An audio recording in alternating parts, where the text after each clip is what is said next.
save he that had the mark or the number of the name of the beast or the number of his name.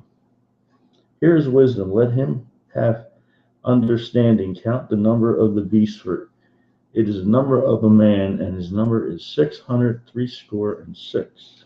Amen. Okay, Revelation 13. Yeah, the great 13 chapter. Mm-hmm. Yeah, anything new that might have stood out that we didn't kind of, briefly mention last week? Does everyone have a King James? Does all have a King James? Because I was actually reading this, and when we get to it, we'll mention this, but it's interesting comparing the different versions when it comes to this chapter, because you look at verse 17, where it talks about no one being able to buy or sell when it comes to the mark and the name and etc. Look at your King James and listen to what the NIV says and tell me if it's any different. Because I actually started in verse 16. He also forced everyone, small and great, rich and poor, free and slave, to receive a mark on his right hand or in his forehead, verse 17, so that no one could buy or sell unless he had the mark, which is the name of the beast or the number of his name. Wow. No one would buy or sell. Listen to it again. So that no one could buy or sell unless he had the mark, which is the name of the beast or the number of his name. So that kind of throws it. So millions of people, whoever read that, are going to be running the other way. Mm-hmm. Yeah, because it equates. What does it equate? It equates the mark of the beast with the beast to name, and also 666. And this is why even within Adventism, a lot of times we get this idea where we think, well, the mark of the beast is 666, but it's not. It's something connected to it, but different in and of itself. So to me, it just kind of stood out, where this idea starts popping out. Well, I think verse 18 is pretty clear about that anyway, because it says it's the number of a man. It doesn't say 666 is the mark of the beast. That's Yeah, right. but it's saying that, what is it, NIV? Mm-hmm. Is what it says. So they're basically being led to believe that if you don't have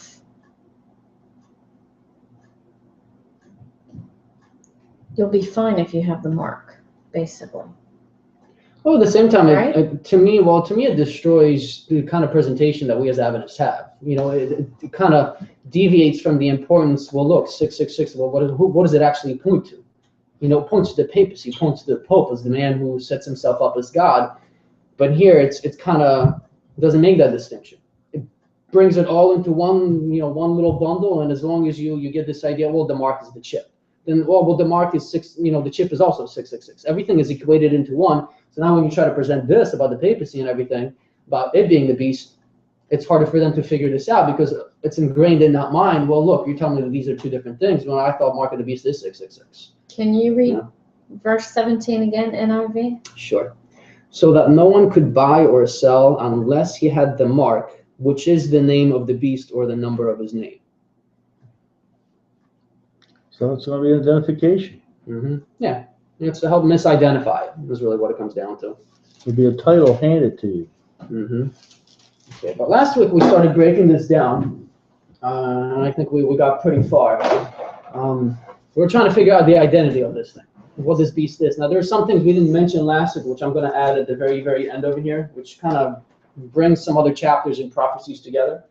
But first and foremost, this creature is depicted as a Beast. Is a beast, right? It's not just a leopard beast. It's what kind of a beast?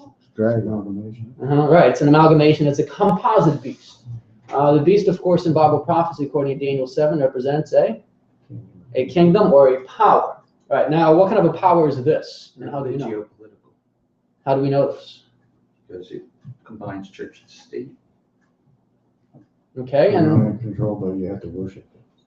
right. The definition of a beast in and of itself tells us that this is a political system. It has to be some kind of a nation or a country. And at the same time, which you're right, how do we know from Revelation 13 that this has something to do with religious things, you could say, with religious Brought up issues? with the worship issue or making an image to the beast. Where does it say? Verse 15, you have power to give life unto the image of the beast, that the image of the beast both spake and caused as many as would not worship the image of the beast should be killed. So it's some dictatorial, you do it or else power. You know, even in verse 4, it says they worshiped the dragon, which gave power to the beast. So if they're worshiping the beast, they're worshiping Satan. Right, and that's something that I think is very powerful. Because look, if you give heed to the doctrines or the practices of this power, whatever it may be, you're in essence saying, or what the Bible is really saying, is that You're Satanist. you're indirectly giving glory to Satan, whether you realize it or not. Most of it is ignorance, wouldn't you say? Yeah, from the people, You know, not from the higher ups. That's not ignorance. But one thing we learned Sabbath was the leopard, how it hunts. He brought this point up about God's second book, his nature. And he brought up, let's look at what a leopard, the definition, how it hunts and this and that. Right. And I don't know how where do you get that out of? Probably Wikipedia. Look it up. And when it talks about how it's camouflaged, how it gets very close to its prey, Very close. very close. Yeah. And It's how it goes stealth, for the neck, right? and then it pounces once it's right next to the prey, and then it pounces on them, and then the jaws. Pierce the neck or something. If you look at however, all the dignitaries are getting close, the Pope is going to come and speak right That's right. in Right in their home. right next where it's. Oof. How much closer do you need? Right. And then, for leaders to call you an alarmist or, an extremist because you point this out, we've been waiting for this for 170 years. It's quite ridiculous, to hear what we're hearing. But this in of itself, what Jerry pointed out, that look, if you get heat in any sort of way to the system, whatever you're giving heat, it's giving glory to Satan. To me, it touches upon this idea of, because we have many Adventists, we even have them in some in Robbinsville that go to, from what I was told, they go to church on Sabbath, on the seventh day, but then they also participate in the services on Sunday, fully understanding the prophetic implications of what we believe. Well, what are you really doing? I mean, the people that you're worshiping with, I would say 99.9% of them don't have no idea what they're really doing, what the implications of their actions are, but you do. So what are you doing? You're aiding. Do they think they can call them out when the scary thing, when it comes, when the Sunday law comes, they can call them out? Is that what they think they're doing? I mean, we never. Is that their logic? We know that if we go into the world, what usually typically happens, we join up with the world. It doesn't. We don't change them. Right. It's like the same thing where if you were to have a satanic church, think of it just like a massive cathedral, but satanic. All the symbols and everything is just, like pentagrams, completely saturated with it. Would you be able to, as an Adventist or as a Christian, hopefully is a little bit more pure than, than what we are today, but could I go in there every single week on a regular basis and participate in that kind of worship with the kind of mentality, well, look, it's going to give me an opportunity here to say one word or a few words that will plant the seed, but in the process, what is happening? Well, just look at the history of Israel in Judges, and as soon as they got into Canaan, they go along a little while under God's protection, and the next thing you know, they're worshiping Baal, and it was over and over and over and over doing it, and you figure, what part of this don't you guys understand? Right. And the other thing, mentioning, the Satan worship, I got a little plan to do. We got a storefront church. Okay. And I want to take a little stuffed animal, maybe like a little dog or a little teddy bear, and I'm take one of these little clip-on things, and I'm going to write, this is an elephant, and just tag it on that little teddy bear in the window. And so if you think this is an elephant, and you think that Sunday is the Sabbath, there's a problem. I just haven't quite figured out the wording on that, but that's the idea I want to put across. You can say, you can put Sabbath on, you can put the word over Sunday and say it's the Sabbath. That doesn't make it the Sabbath. Yeah, just like what we talk about Christian boxing, or Christian this, Christian rock, Christian all of this. Just nowadays and to me that is so crazy, because all you got to do is just put a name in there, and it's it's like this veil is just put over your eyes. Well, it has to be good. You know, to me, it's absolutely nuts. But yeah, we clearly see that it's a political and religious system. The very fact that it demands worship, it wants worship, tells you that it is not just a political power, but also a religious power. And we mentioned last week that just even on this definition of what this beast is alone, by the description of the fact that it's political and it receives worship, there's only one power in the world today.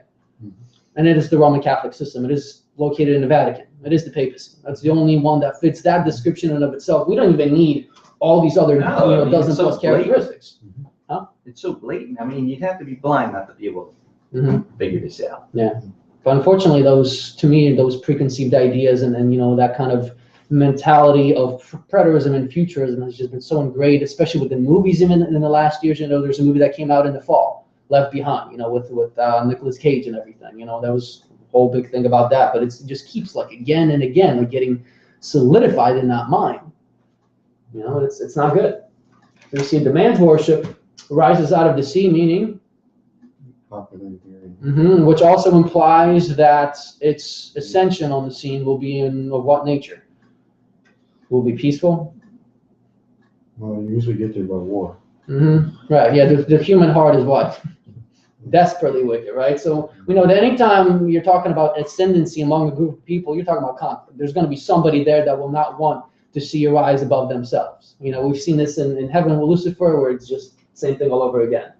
So rises, go ahead. The other thing they do is they manipulate the environment. So that, either people are starving or, economic pressures or even racial or, ethnic contentions in there that stir it up. All to steer the political agenda. You get two sides, like Walter White always talks about, the healing, synthesis and antithesis, and just till you get a. Yeah, you just rub those two sides up against each other, and that's exactly what we saw. I mean, ultimately, that's what you saw with Ferguson. We're talking one individual. Yeah. And look at how much headline and airtime and playtime and how much agitating between the blacks and the whites over. It happens every day in this country, unfortunately. But that one issue, they really took and ran with it. And that's another thing that just shows you how easily the population nowadays is able to be manipulated through the media. Whatever the tube pops out, you start believing it. It's I think the media definitely has a huge influence on the animosity between races. Even though I don't want to say, they make a lot of people racist who wouldn't normally be. Their influence. Right. Yeah, because of the emotions, you get agitated, emotions start flying. And we know it's all done on purpose. It always is. And like you said, they are manipulating people through that. Clearly. And that's why I will never forget, I believe it was Woodrow Wilson that said that. Because these guys knew, there were many things they couldn't say outright publicly, but many of them knew that, what was happening more or less. And Woodrow Wilson said, in politics, nothing happens by accident. If it happened, you can bet that it was planned that way. I think he knew what he was talking about. Really? Because And most not of this, just in politics. most of this stuff defies common sense. Exactly. In the general scheme of things, most people would go, if they really knew the truth behind stuff, they would. Yeah, you never see the truth. It's so skewed and propagandized.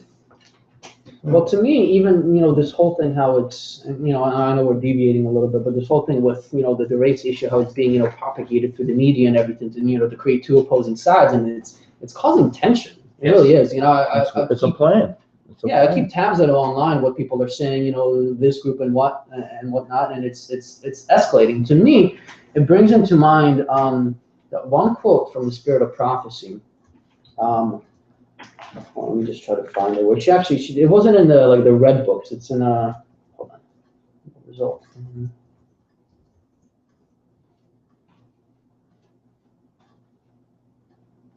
But it's the one where she's talking about how during the time when the economy is going to be on a downswing, and I don't have it here. Give me 1 second. Here we go. Manuscript releases volume 5. The Testimonies 5. Yeah, and it's page 305. And she said, and this is the only time you'll find it in the writings, where she said, quote, "In India, China, Russia, and the cities of America, thousands of men and women are dying of starvation. The moneyed men, because they have the power, control the market. They purchase at low rates all they can obtain and then sell at greatly increased prices. This means starvation to the poorer classes. This means starvation to the poorer classes and will result in a civil war." And to me, all those things that they're generating from within society here in the United States, that's what it's leading up to. Crisis where the economy is going to go under, and that's what you're going to have. You're going to have social upheaval, the likes of which we haven't seen, since the Great Depression. Because he'll never get out of office then. There's been some talk about that. So he'll never get out. Okay. All right. So getting back on track. The sea beast. It is a beast, political kingdom. It is religious kingdom at the same time. It demands worship, rises out of the sea, which means among a greatly populated area, rises out of conflict as a result of warfare and conflict. And we mentioned that something that we're going to go back to in Revelation 17, that this beast was depicted as being split up into how many parts? 7, right? A beast with how many heads? 7 heads. We already know, according to the book of Daniel, that a head in relation to a beast, what is it? A head in relation to a beast, a head in Bible prophecy represents political leader or country. Right, a subdivision of a greater kingdom, or a part of that kingdom, or perhaps that kingdom splitting itself into smaller, different kingdoms in and of itself. And again, we saw this with Greece. 7 heads, right? Yeah. So we talked about the 7 heads that we're going to go back to in Revelation 17. So we mentioned that do all 7 heads exist at the same time? No. How do we know this? Is there a precedent for that? Statue. Daniel. Was all different time periods.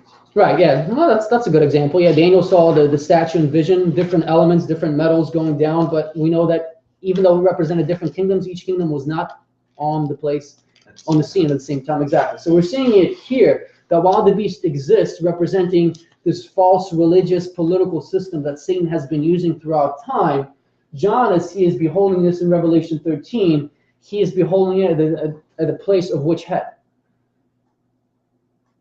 We know he is beholding it, or at least in the beginning, in the first 3 verses, at the time that the head that will be wounded is on the place. Right. So we kind of broke this down, that Daniel describes to us the first 4 powers: Babylon, Medo-Persia, Greece, and pagan Rome, turning into papal Rome, which is at the time when John is seeing it, thus seeing the head actually taking that wound, the deadly wound, to itself. And again, we're going to come back to this, because this is really going through these different kingdoms, false systems of worship. We see that it's exactly what Satan's going to employ, the different principles. When we went to Babylon, we saw idol worship, where the God of heaven was substituted by different gods. They were idols, and that's exactly what we're going to see in the future. That this system, that Satan through the system is going to try to set up an idol what? Idol worship. Idol worship. Mainly, its mark, really, its sign being what? Sunday. Right, it's a false Sabbath that they're going to set up. We went to the Medo-Persians. We saw that with the book of Daniel, laws that were passed by the king, what can that happen to them? Right. So it's laws that are man's laws that are based on worship, but which cannot be reversed. Once it goes, it's done. We're on a fast track to wherever this is going. In Greece, we saw that philosophy and mentality, that Greco-Roman culture, eventually what it became, the education, which is how, through these ideas of philosophy and humanism, that's one of the ways that the world is being bought into, this whole Babylonian mentality. And that's one of the main. That's the biggest. It's in all, even in our. Right, and that would include, to me personally, this whole issue of global warming, postmodernism, all those things. It's humans trying to figure out and solve human problems, which we cannot do. And on top of that, our children are coming out of the schools, they can't think or reason. No, they don't want They're that. actually destroying their minds. Right. That's right. So we're going to have an idol Sabbath that will be set up. It will be enforced by a series of laws which will not be reversed, and these laws will be based very much on worship, even though at first instance... They're very progressive laws. They progress. But at first instance, the people will be told that, just like as it was with Daniel with the king. What would the wise men say to the king when Daniel was praying? Why do they want to set up this law? What is it going to promote in the kingdom? Evil king. Yeah, it's going to promote spirituality. You know, it's going to be great family time, perhaps. You know, the families can come together to worship the king. It's going to be very appealing. That's right.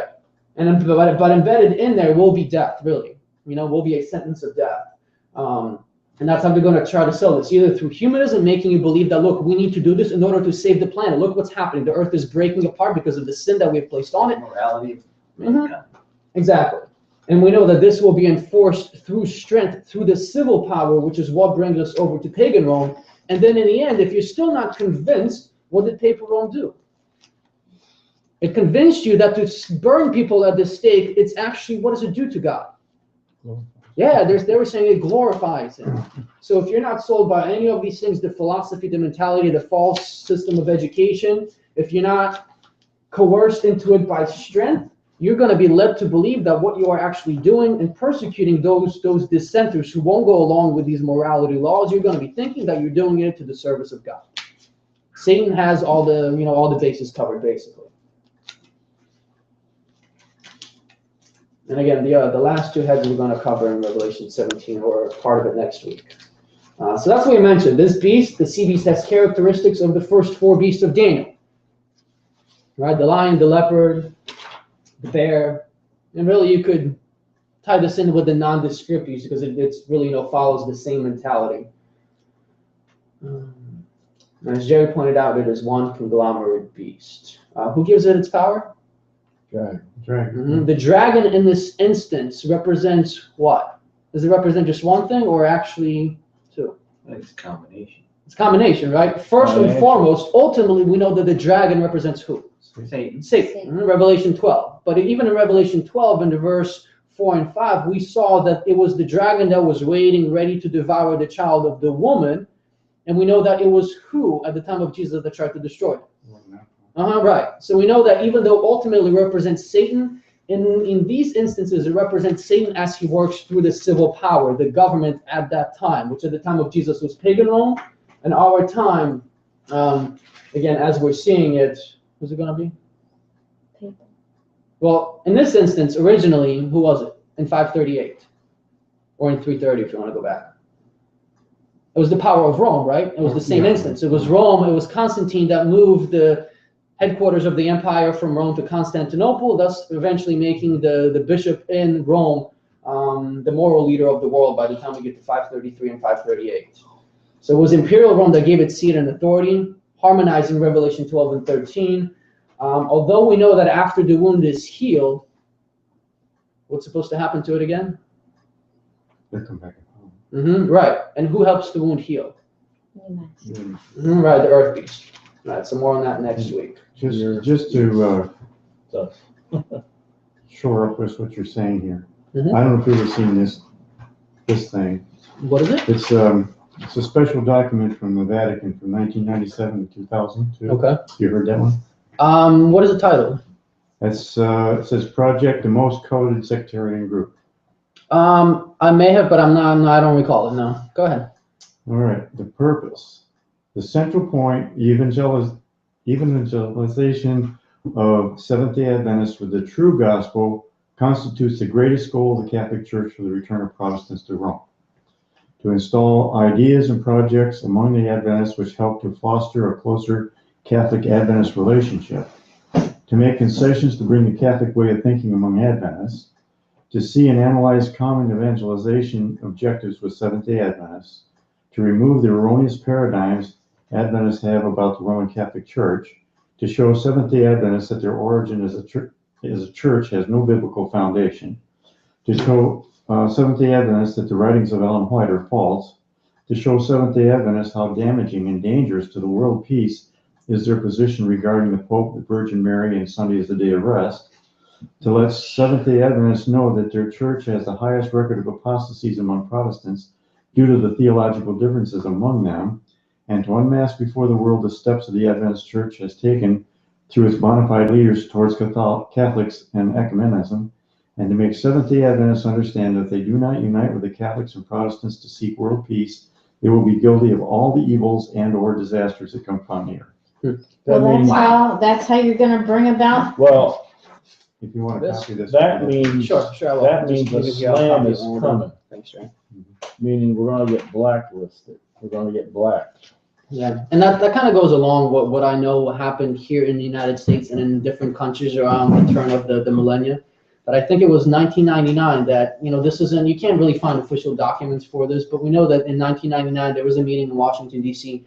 between some of our leaders and Catholic leaders, and it was basically agreed on not to proselytize one another, to not to mention those doctrines which make us different, which bring about a clash of spirituality and religion, but to just focus on those common points. I know the people in Poland, the Adventists in Poland, they specifically told me that they know that it's happened in Poland in the year 2000 also, and you can bet it happened in many other countries, around the turn of the That's millennium. where PC came, I think, political correctness. Yeah, and we see where that's at today.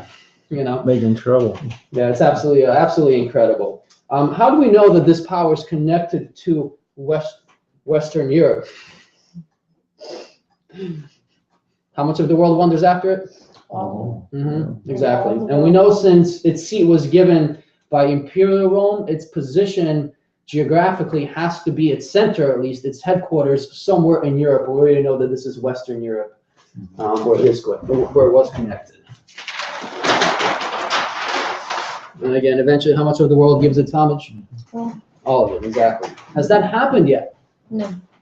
Okay, so as we go down, and we mentioned about this deadly wound by General Berthier in 1798, and we jump down to 1929. Jerry, we kind of circled this idea of, there's Adventist preachers and evangelists that say, well, look, the wound was healed in 1929 at the signing of the Lateran Treaty. Was the wound fully healed at that time? No, it was the beginning. Right, that's what we mentioned, because in 1929, within those first few years, the whole world wondered after the beast. It didn't. Furthermore, we mentioned that who's supposed to heal the wound, according to the Revelation 13? The image of the beast. Right, the earth beast sets up the image. We know that the earth beast represents the United States. Here it was Italy that was signing the Lateran Treaty and then the Concordat with the Vatican. Therefore, it's not 100% healing. And like you said, there's a process that began. We see where it's at right now, where we're going to have the Pope for the first time ever, speak in front of Congress. And well, the other interesting thing there for me in 1929 was the papal world control was broken in 1798. 1929, the Pope was reinstated as king By his of own Vatican puppet. City in the papal states. By his own puppet. So it put him in that position of civil and religious leader again. right, because up until this point, for however many years, 130 plus years, it was only solely a religious power. Yeah. Or at least it wasn't recognized by the nations around. So that's But a good it point. still was doing this damage behind the scenes. That's right. During the First War, the Pope was kept in his quarters, his estate, and the people they don't want him to get powerful. The people at that time, they didn't want him, and Mussolini stole it. Yeah, well, I don't blame them. What they were forced to endure, having religion shoved down their throats at the point of death. Who would want a religious leader after that? When you are told and when you are led to believe that this religious leader and this system is the very representation of God on earth. What kind of, it's going to create some negative feelings. I don't know if you saw this a week ago. So Francis said he knows he could be assassinated. I read some things where Yeah, he was saying that he believes his papacy is going to exist a short time. Yeah, Well, it's possible. He's but old. Here's the thing: he says, "I hope it happens quickly." He says, "Because I'm a wimp when it comes to pain." And I thought that's a really weird statement for God to make. I read that. But would it be something that could happen here in this country? You want to talk about? You want to talk haven't about thought about something that would escalate the whole? Yeah, It would be. I have a little Wow. different spin on Revelation 17 too. I know yours. I know yours. And I keep that one in mind because that's Because my next. This guy could be the last one, but Mhm. Satan's got to come in here and try to pass himself off as Christ, and Right. this guy's just setting up all the framework for it, so that when it comes in, it's bada bing, bada boom, Right. So And especially if something happens to him and he gets assassinated or something, especially on American soil after this most beautiful tour of speaking before Congress, getting the world In the in UN. cahoots. Yeah. So I'm gonna think about that. If he's here and something happens, could create a very powerful effect on the world. Because, you know, we mentioned already, even atheists are saying, you know, we're not really for the Catholic And in Church the or religion, but eyes- we like this guy. In the eyes of the world, the United States is one of the most, what's the word we use? You know, we have the most murders by guns, by people. So we're, what do you want to call it? One of the most violent countries, you might say, in a sense. Mm-hmm. Yeah, we have the most incarcerated people per, you know, per capita in the world. And That's all probably because the other half of the world keeps it quiet. That's all. United, Well, they just forget shoot which the ones that country. go bad there. Which, Yeah, state brought back the Mexico, firing they're squad? killing like flies. Did they? For execution, forget which state, I read that yesterday. Well, soon it's not going to be execution, but it's going to be beheadings, you know, eventually. I think it was Utah. Well, they called it for the firing squad instead of the Yeah, instead lethal of the, injection. Yeah, you always Right. liked firing squad. Yeah. Interesting. Okay, so we had a couple more other characteristics. We know that by blaspheming, what does it mean to blaspheme biblically? For God to make himself, or man to Forgive make sins. himself God, Yeah. and for man to forgive sin. Right. So claiming to be God on earth, or claiming divinity and being able to forgive sins. We looked that up last week. What did this power do at the time of its first stage of dominion with the saints? Persecuted. Right. Upwards of how many? Millions. 50 to 150 or something like that. That many. Oh, they did apologize, didn't they? Though? yes, Yeah, well, they did. that makes yes. it better. So they did admit to it. Never ever. That was John Paul II that did that, right? That's what Father Astrid said. They were very sorry. Okay, so I mentioned that persecuted the saints using the civil power during the Dark Ages, received a deadly wound in 1798. The wound will be eventually healed. When will that be exactly? Will be the Sunday law. It will be when the Sunday law is Enforced. Or death Enacted. decree. right. It's when the papacy receives its power back that it had at the time of the Dark Ages, which was being able to use the civil power for martyrdom, regardless of the reason. You look at us wrong, boom. You say this, boom, you're done. So we know that's not going to happen. It's not going to happen at the time of the passing of the National Sunday Law. It's not going to happen at the time of the passing of the Global Sunday Law. It's not going to happen until the world, literally as a body, as the nations coming together, the people giving them their power, when they finally give over the hand to the papacy to say, look, we're going to enforce this by death. It's life or Because death. stuff hasn't stopped. Well, here's the other thing I think, and we probably already mentioned this. The plagues are going to be falling. And with the plagues falling down, who's going to get, I mean, just like that statement says, that Right. Who's getting all the the problems, we're going to be the ones, Right. you know, and we'll probably be along with ISIS or somebody else that's not falling in line just exactly right. So we're all going to be Sure. outlaws. And Right. Now, you're thinking of the 7 last plagues, right? Or okay, because we did in our studies, I presented the idea, which I do believe is 100% biblical. I do believe that there will be 2 death decrees. One is before the close of probation, the other one is after. The one that Sister White always spoke of was the one where the people themselves are instructed to do so at a certain point in time when the clock hits. The people are told it's not the civil power doing this at all. They're just told, look, when the time hits, in order for us to be saved, because there's still those troublemakers out in the mountains, there's 144,000 of them, go and just kill them. That's going to be done by the power of the people. I do believe, and we've studied this, I wish we had time to go into that, I do believe that just like it was time, like it happened in the Dark Ages, before the close of probation, the greatest martyrdom is going to take place by people being beheaded, but there will be a death decree enacted that will be enforced by the state, not by the people, by the state, which is why we only have 144,000 righteous remaining through the time of Jacob's trouble.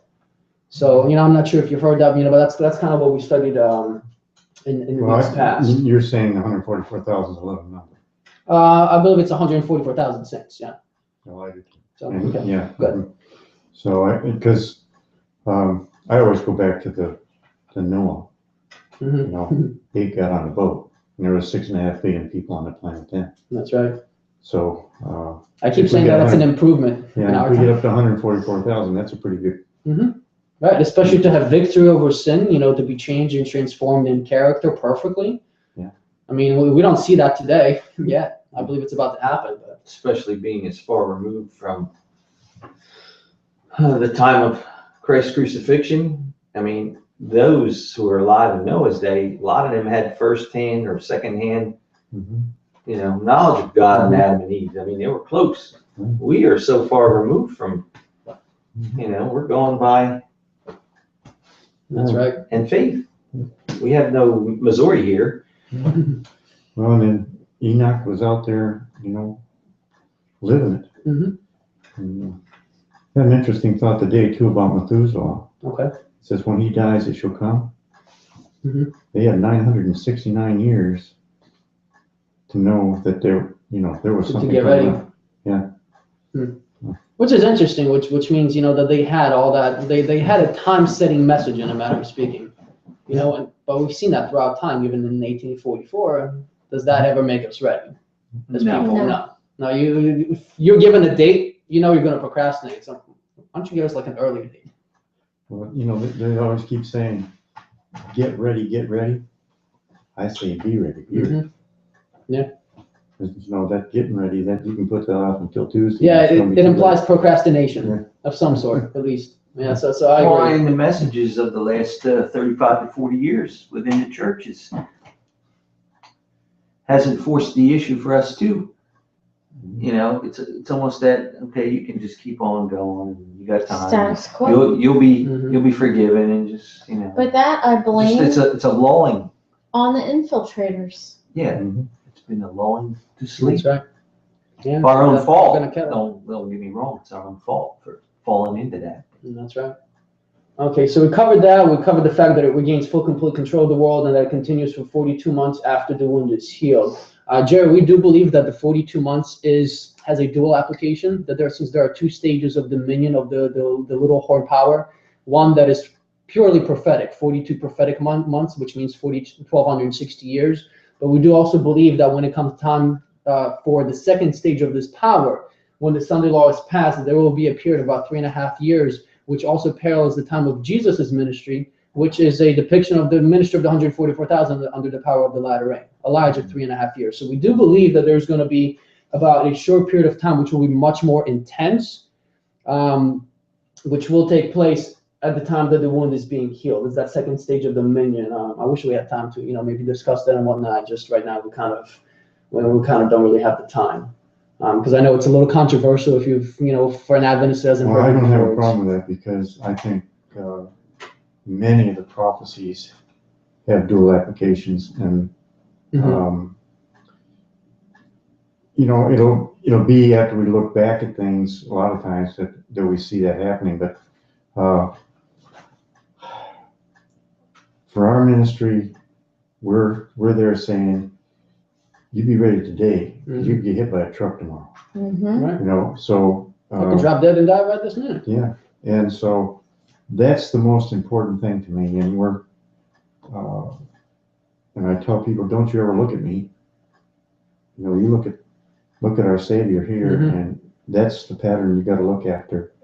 I'm still working on things, and like C.D. Brooks says, just keep your sins forgiven. Right, every day, morning, day, and night. Yeah.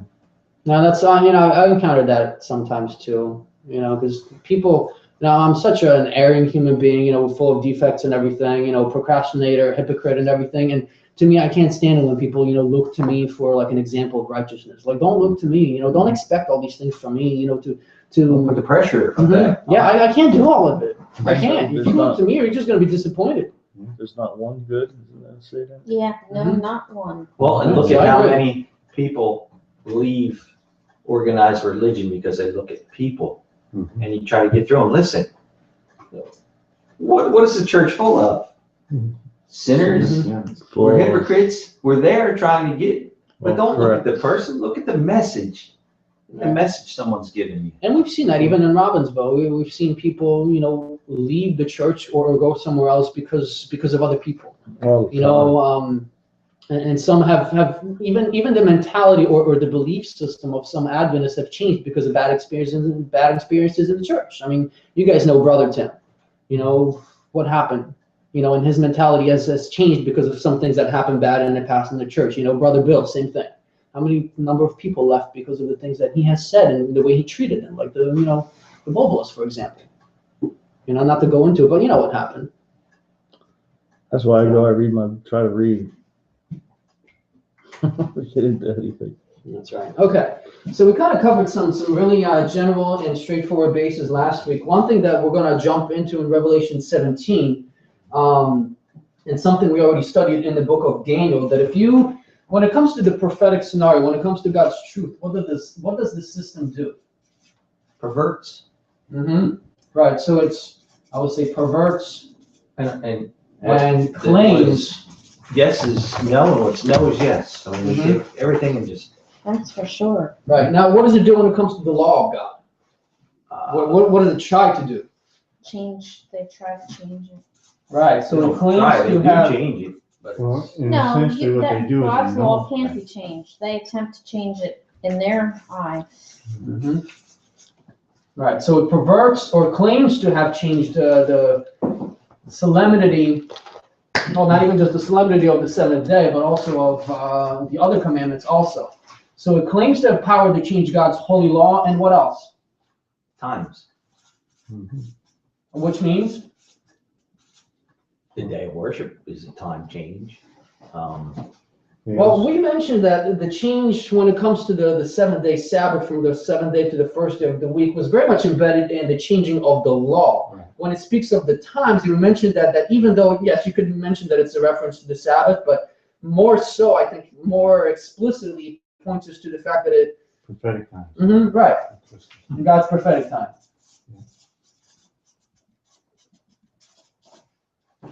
And we know that this was done through which two main ideas? Futurism and preterism. Right. Preterism. Francisco Rivera and Alcazar. That's right. And to me, I'm still fascinated when I think about this. You know, you bring out these two ideas, preterism and futurism, into Protestantism. Some of them start looking to the past, others start looking in the future. The year comes to 1798, they used one of their own agents to give themselves a deadly wound so that in the eyes of the Protestants, it seems like the number one player whom we believe to be the Antichrist power is now off the scene. Well, we got to find a better explanation. It's incredible. I mean, it's genius, but it's evil genius. Yeah, but how do they forget? They still have the same Bible. Luther pointed out what was. But see, And how do you forget your past? understand something. They are not allowed to read the Bible. Who? At least the They're I'm not Catholics. talking to Oh, Catholics. yeah, I'm talking to Protestants. The Protestants are the ones that They fall don't on read their it face. easy either, and now they're reading all the ones that have been perverted So by the many Jesuits. of them. But Butch is pointing out that before then, they didn't have the different versions. If you're talking about Well, 1798 and shortly thereafter. But before they had,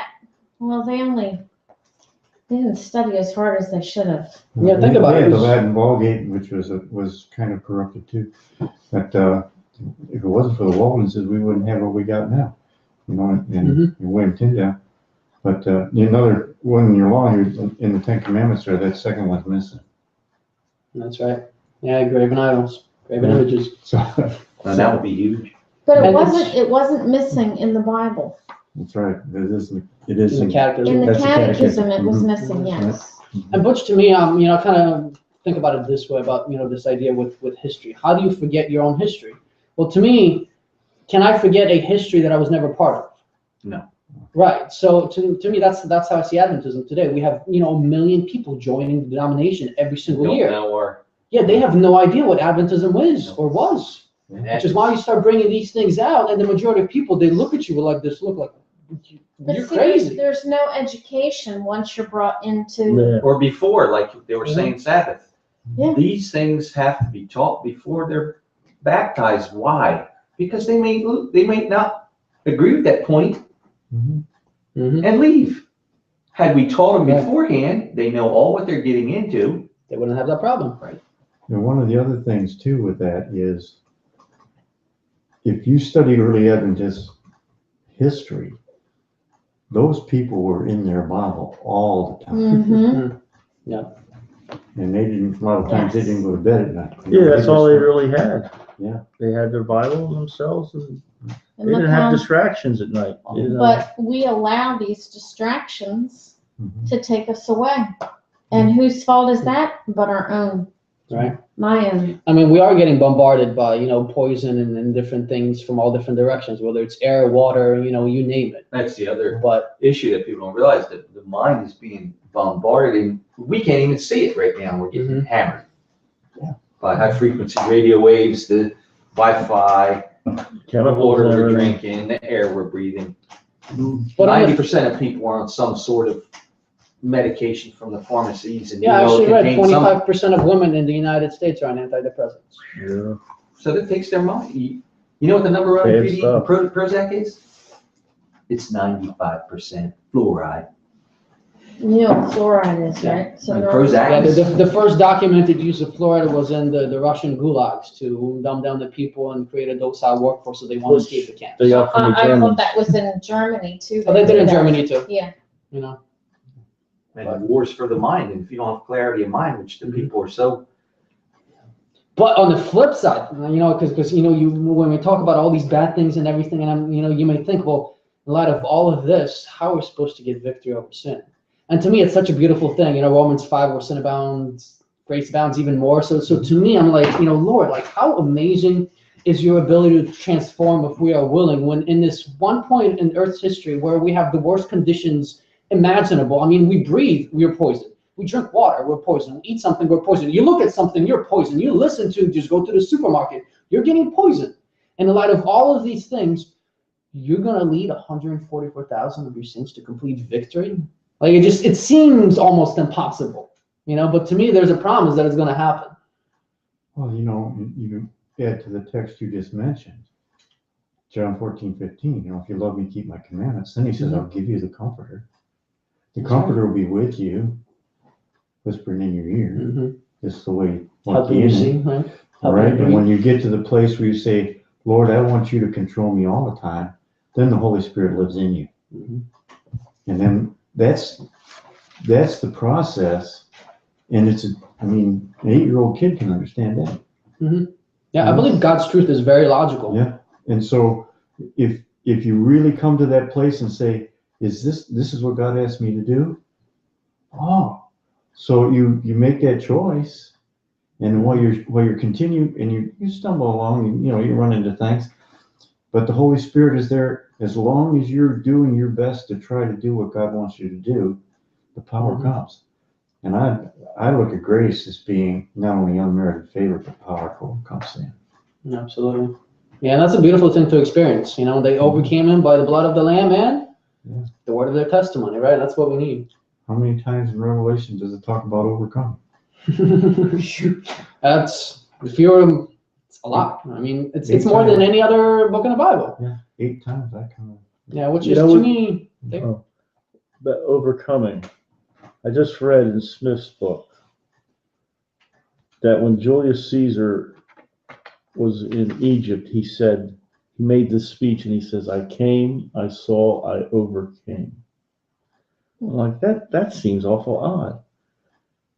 He's saying he overcame. And I was like, Wait, who was saying this? Caesar said that, and it's written in Smith's book, Daniel and Revelation. I remember that quote. Yeah, I came, I saw, I conquered. No, No? it's I came, I saw, I overcame, according to Really?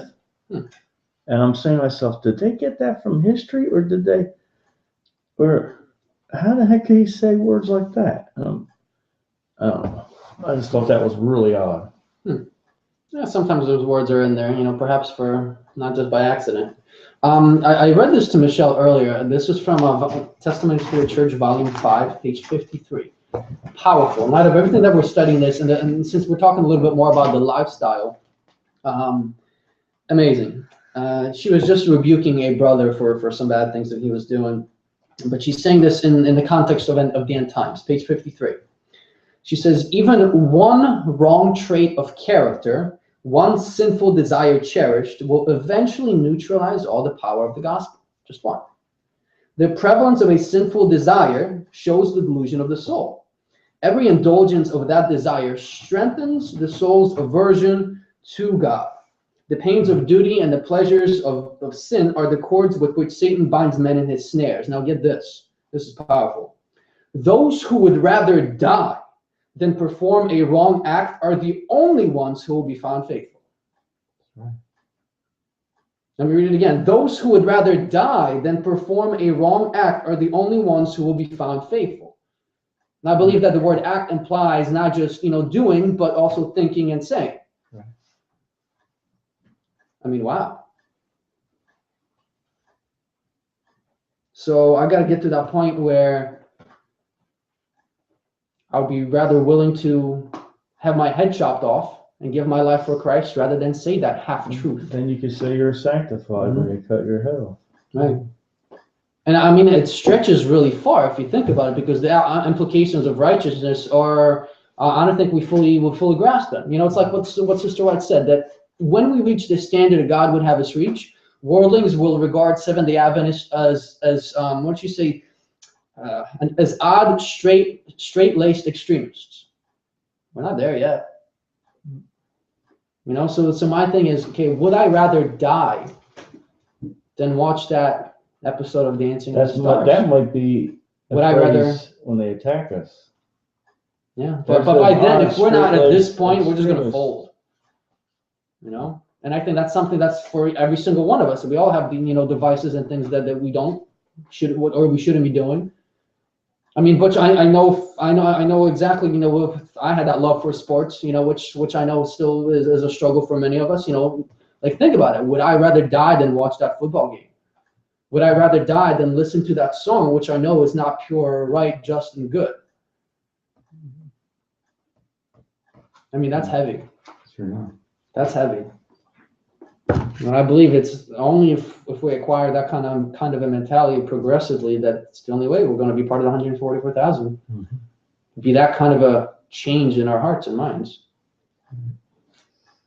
I'm not seeing that in my life yet. I was closer to that, in the past. There's an awful lot of competition for that 144,000. Well, When there is competition, but my thing is, it's kind of like a competition. But how willing are we? You know what I mean? well, here's the thing, and perhaps we shouldn't use the word competition because emulation. It's like a drive. The drive for the. Because here's my thing, just put aside the negative connotation and implication of the word competition, but is anyone competing? Is anyone actually doing it? You're not competing against someone. I think the other thing Yourself. about achieving that is it's not even a conscious Overcoming. effort. If we're out doing God's will and His work and doing good for others, we won't even have to think about it. Because we're not, we shouldn't be trying to save ourselves. If we're out trying to save somebody else, in the end, indirectly, we'll get saved. Christ was out just, his motto was what? Selflessness. Throughout every day, all day. Yeah. Come across somebody in need, he did what he could do. Somebody Somebody was concerned about something, he would speak to him, Mm-hmm. ask him a question. But it's not because he was trying to get something out of it. I read something that I thought that was awesome. There's a statement that says the truth has no choice. Mm-hmm. That's in absolute truth. There is no choice. Christ went to the cross, and it was for truth. He went. That's right. Absolute truth. And I think we mentioned, this idea before that, that there can be salvation. I mean, there can be selfishness in the best types of Christians. We touched upon this idea. I don't think you were here. Touched upon the idea that, even within Adventism, we talk about this idea. Well, I want to be saved because I want to be in heaven. I want to be with Jesus. You're doing all of this to be saved. Which in reality, if you break it down, it's still what? Selfishness. Yeah, it's still selfishness. You're still focused on yourself. I'm not here to be saved. I'm here to vindicate Him and to show that He is right, that His law can be kept, and that man can be saved and changed and transformed and saved from the pits of sin and ruin. So if I'm just having that mentality, well, I just want to be saved, I just want to get to heaven, I want to experience all these things, I want to be with Jesus, I want to have my family there, it's still you. You're still focused on yourself. Come on, Pete. That's a lot of people won't. It always goes back to what, even Jesus' attitude was, this is being done to glorify the Father. Mm-hmm. Right. Even the act of creation was to glorify the Father. And what did Jesus come and do? He came to save what? Save only one. So what is the job? It's something for us to do for someone else. And in that process, we save ourselves. It's service. Not right. So selflessness. It's But we need And the that's sight. never talked about in Adventism. We need the sight to see those in need. Right. Well, if you can't see people in need, We're on the what are you looking Right. at? Where's your focus? Because there's need everywhere. Yeah, everywhere you go. I mean, Keep in mind. the needs are not always the same. every individual and everything is different. You know, it's interesting there where I am. There's 90 churches within a quarter, 50-mile radius of the house. Every kind of shape and stripe you can think of. And we've been concentrating on getting a good controversy out. And you get there and some folks will give the book back. They don't want it. And I go home afterwards a lot of times and I just feel like weeping, you know, because they turn it down, they give it back cut to you. themselves off. And I don't want to take away from your study time. This last Sunday, or last week ago, I ran across the Assembly of God pastor. Okay. And he was telling me about, we can't tell when the Sabbath is. Yep, I heard that one. And he gave me a thing, and I looked it up. It was a fellow by the name of Paul W. Puckett. Okay. It says that, you know, the Sabbath has been changed and nobody can know where it's at. And he cited some Samoan king that changed it so that I think it's Samoa, it's somewhere near the international date line. So their times would be the same as the United States. I remember that controversy. Yeah, and I wrote the guy back and I said, you know, all the things that I ever saw in that article were arbitrary and man-made. It had nothing to do with God's establishment of the Sabbath. Every seventh sunset from creation has been the Sabbath. Right, and every single culture, whether They don't wanna civilized believe or it. uncivilized, has the one thing in common: the 7-day cycle. 7 day, yes. And the other thing is, even all Christians agree that the first day of the week is Sunday, which many Christians worship on. But if you look at that, because Christ rose is what their excuse is, well, then you just look at the seventh day, the day before, is because that's the day Christ rested when he was Not if you go to Europe or Central and South America, because there, you know, primarily Catholic countries. In Poland, the majority of people believe and think that Sunday is the seventh day of the week because the calendars depict Well, they changed that. Monday, Tuesday, Wednesday, Thursday, Friday, Saturday, Sunday. Yeah, But so they the people, changed that in the last 20 years or so. Yeah, That yeah, hasn't you'd be been that surprised how long. many people, you know, you mentioned the Sabbath or the 7th day as being the Sabbath. They're like, what? No, like look at the calendar, man. You know, it's devious. Okay, let's. We got to get moving. One thing we didn't mention last week, it ties into this term beast, right? And I saw a great beast rising up out of the sea. You know, in our English language, the term beast, what's that term where, you know, it doesn't specify a gender, whether it's male or female? What's that word? Androgynous. Androgynous, I guess. Right, I guess you could use that. Basically, it doesn't imply anything, whether this beast, you know, was male or female or more masculine or feminine. In other languages or cultures, for example, we did this in Polish, when you're referring to something or an object primarily, it is always either masculine or feminine. It changes the ending. They do it in Spanish too. You know, Latino, Latina. You know, the ones that think with the nose in reference to the man, Latina to the female.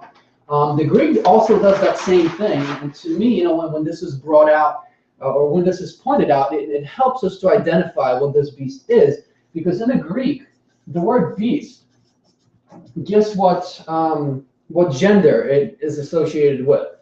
Male. Well, think about it. Think about what it represents. It does represent a political system, but a political system which is also a church. Yeah.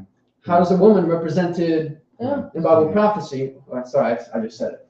Yeah, well, How's the church represented in Bible prophecy? well, and so nations are often referred to as women too. Mm-hmm. Right, and we've seen them, especially the ones that were being persecuted, that were the persecutors. But yeah, to me, it's fascinating that the word beast here has a feminine, I guess you could say, ending or connotation to it, which tells us that this beast is, if you were to substitute this creature with another symbol, what would be symbolized by? A woman, that's right. So the beast is in reality a woman, which we've already seen represents a church. If you would take this back to the Garden of Eden, if you're jealous of somebody, you would go after that which you're most jealous of, correct? So he attacked Eve, basically. So there's something that Lucifer has got, he's super jealous of women. Because they can procreate. I believe it's something They can procreate, yeah. And the beauty. I mean, the Lord created ladies, more beautiful, or at least after sin. You're more beautiful than we are. And He loves. That's what He loves. He prides Himself on that beauty. If He can represent Himself as the most beautiful thing, which is why He picked the dragon, the serpent, which would speak and everything, or at least He spoke through it. But you see, it just goes back to His ideologies, His self-desire, the desire for self-exaltation.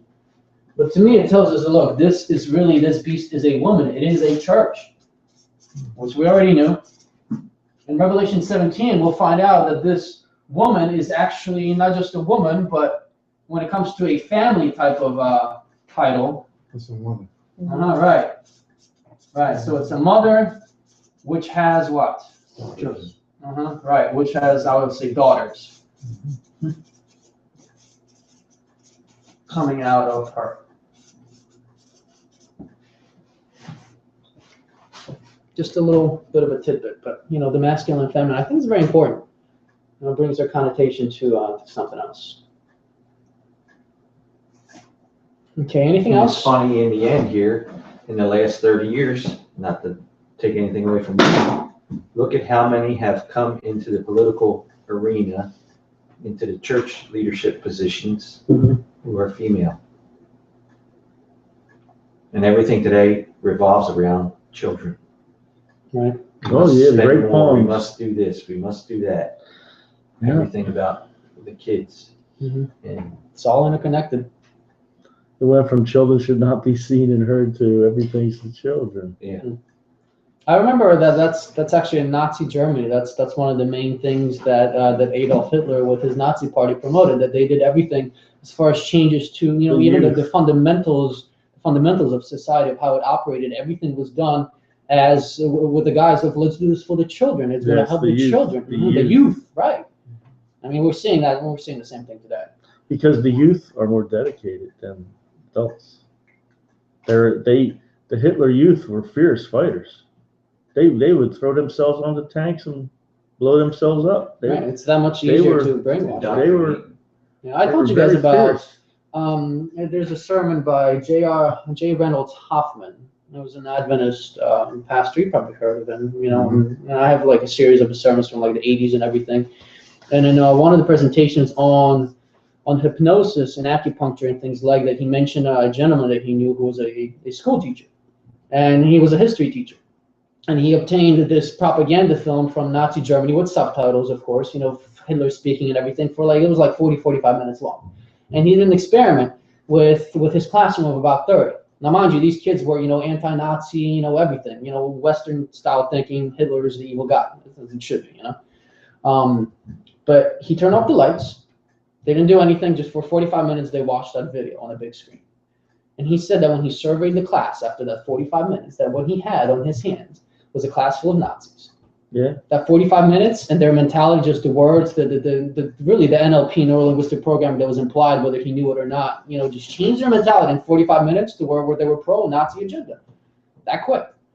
And he couldn't believe it. They said they had one battle, over 5,000 children died fighting for the Nazis. In one battle, 5,000. Like 11 to 16 years old. Okay, so anything else on this? I think that kind of covers the basics. We've gone through this again and again, so I don't think we need to spend too much time on it.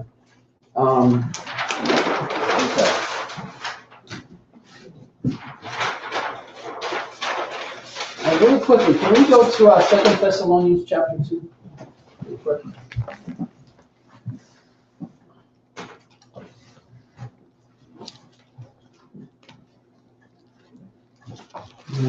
Let's read verses. I'm just going to read a little bit about Antichrist power in there.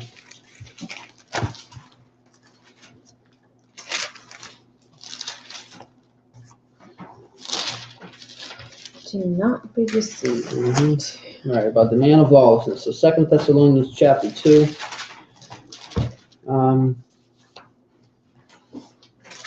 Let's first read verses 1 through 4.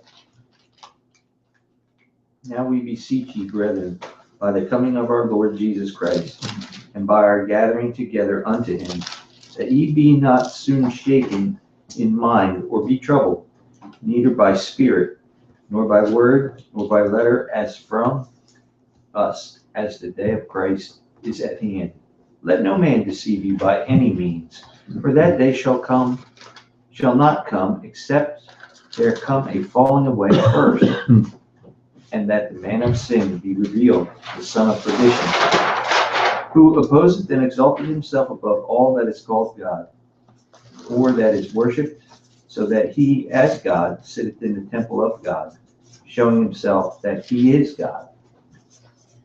There you go. That's right. Now we know, we're not going to go into this too much, but we know that even the majority of non-Adventists, just Christian scholars, agree that the description of the Antichrist and the sea beast of Revelation 13 are one and the same. So just suffice it to say that looking at 2 Thessalonians chapter 2 and then comparing it with that last verse in Revelation 13, remember what it says? That 666 is the number of a man, right? So we already know, even without knowing this, that this power has what at its head? Who controls it? A group of people or just one? One. One, right. Or at least officially.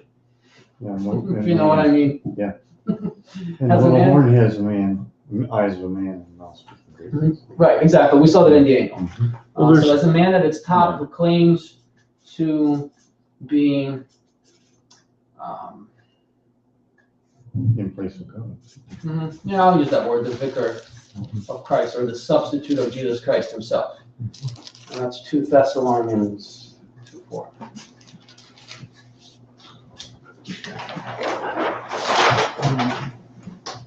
Let's do it this way now. What I want us to do is I actually want us to comparison between, what does the word Antichrist mean? Against, Against. right? Either against or in place of. Right. And we know that for the sake of prophecy, pretty much always it means both, because it's the system does both. So it's in place of, or opposed to, or in place of. We already know this. Opposed to, The opposite. or in place of. So we see here that by substituting itself for Christ, that system actually becomes in opposition to Christ, right? So if we Antichrist, we also have to have Jesus Christ. Okay. And just a little chart, but I actually found it kind of interesting, breaking it down this way. What can you tell me about Jesus? The beginning, when he first came to this earth, when he arose on the scene, so to speak, how did Jesus arise on the scene in the beginning of his ministry? In the beginning of his ministry, or in the beginning of his beginning? When he began his ministry. Not when he was born, but when the ministry actually began. He was baptized. Right. And so where did Jesus come out of at the beginning of his ministry? The water. Okay, right. So Jesus comes up out of the water. They say he didn't need it. No. No, He he was didn't. baptized for those that couldn't do it. What about the beast in Revelation 13? Rised up out of the water. Okay. And from now on, I'm just going to write it on the left, and I'll give you the other verses on the right. So I don't know if you guys want to look this up, but we really don't have to. You can jot down Matthew 3:16. So it comes up out of water. Okay. Once it comes up out of the water, what then begins? Ministry. Right, with Jesus, the ministry began. What happens with this beast power once it arises among the sea? It comes up on the scene, what does it do then? Start speaking great blasphemies, or Right, which is a kind of really, kind of a Preaching. mission. right, kind of ministry. It just has a completely negative connotation to it, right? Self-ministry. So I would say enters a kind of ministry. right after. And we saw the same thing with Jesus. You can jump this down to Matthew 4:17. Okay, once Jesus entered that ministry, how long did he stay in ministry for? 3.5 years. Okay, right. What about the sea beast? 3.5 years. Okay, right. Okay, so it ministers for 3.5 years. We know this also happened to Jesus. I don't have an exact verse because it doesn't actually verbatim specify that Jesus was here for 3.5 years, even though we know he was. What happened at the end of Jesus' ministry? He was killed. Okay, now, Crucified. right, now Jesus was killed, but in a prophetic sense, what happened to Jesus? Right, because if we go back, remember we studied Genesis 3:15, right? Remember the serpent was supposed to have its head crushed, while the seed, meaning Jesus, was supposed to have his heel bruised. heel bruised, right? So Jesus receives. Now think of this as an Achilles heel. Okay, that's serious, kind of a wound. You know, it's seemingly because Satan. What was Satan hoping for when he crucified Christ? And Yeah, that's it. That's it. He's not coming back. You know, the very purpose of him putting on the cross, which was that symbol for pagan executions at that time, he was hoping to make Jesus unclean through that. Didn't work. Nope. What happens with the sea beast at the end of its ministry? That a woman. Right. So receives. Well, his victory would have been if he broke his will to the Father, right? I'm sorry, come again? Satan's victory would have been if he broke Christ's will to his Father by having him use his power. Right, or just give in to doubt. Yeah. So he gambled that he would weaken and fail. Well, praise the Lord that Jesus came out victorious. Otherwise, we wouldn't be here. So that you can look that up in Daniel 29. Actually, sorry, you could put this down for Daniel 9:27. This one I wanted to do Matthew 27:31. Okay, what did Jesus do after he received the wound? Resurrected. Right. So, was the wound mortal in the manner of speaking? No. No. He came back. Right. What happens with the sea beast? It Comes was back. mortal. The deadly wound is healed. So let's say it recovers from wound. We see Jesus here in Matthew 28 and his resurrection, Matthew 28:6. Now, after the sea beast receives its dead or recovers from the deadly wound, once that wound is healed, what then did we learn in Revelation 13 about it? And all The world wandered after him. And all the world receives wanted after worship. the beast, right? So the Antichrist power receives global worship. What about Jesus? Receives worship from. Can someone look up? We looked this up, I think, just last week. John 12. Was it 31 and 32?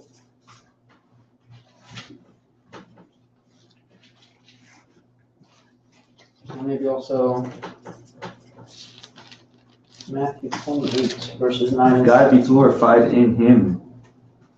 God shall also glorify him in himself. No, 12:32. 12:31? 12:31. I think I have that right. Now is the judgment of this world. Now shall the prince of this world be cast out. And I, if I be lifted up from earth, will draw all men unto me. Right, so Biggest word there. So as a result of this, Jesus' wound is healed. Now, he's waiting for us, I believe, at this point to do something, but we know that very soon, once we come through for God by overcoming and living that life that he needs us to live, that's what we're going to be part of. Not just global worship, but universal. That's right. So I thought that this was a neat little comparison. You know, The counterfeit's always got to counterfeit it to the best. as best as possible, right? Okay, we finished with number 17. number 18. Okay, we have a few minutes, and that's kind of what I wanted to close out with today. Number 18. There's one thing we didn't mention yet about the sea beast, and it's really, I'm talking about the end of Revelation 13.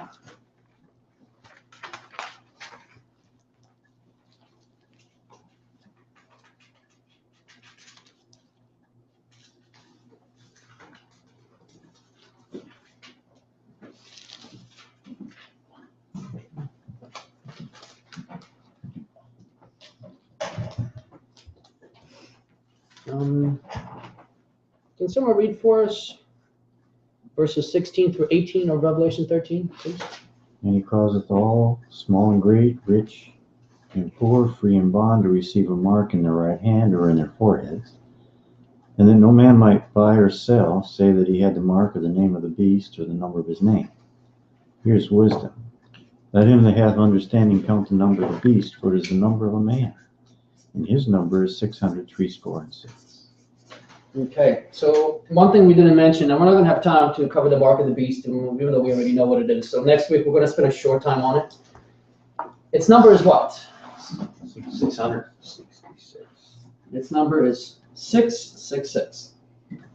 Very evil. You don't want to have that on your license plate. I actually saw one the other day. That's what it made me think of. I was like, as an Adventist. That number turns up in a lot of places. Yeah. But I was thinking, if I got a license plate with 666, would I do anything about it? Should I? People tattoo it across their chest. I got a problem. My last 4 digits of my social security number, 3 6s and a 9. What's yours? You can't really do anything about that. No. Yeah, so I think some situations are, innocent where, it doesn't really mean anything. If it was something like my phone number, I'd have it changed. Yeah. If you can get it, if it was my credit card, I'd say I lost it. Give me another one. Mm-hmm. But they send you one with the same number, don't they? No. You have to do it. Oh, no. Okay. Oh, They give you a new one. Yeah. Okay. All right. So its number is 666. What on earth does that mean? Because we know as Adventists or as Christians generally, that this is a number of who? A man. Mm-hmm. Right. It's a man's number, which means that it represents a particular human being or one who associates himself with that number. And we already know, right, that this is, we could use a lot of different titles. The Latin-speaking church, Latinos, Latin-speaking man, and everything. But the one we always usually use is what? Right.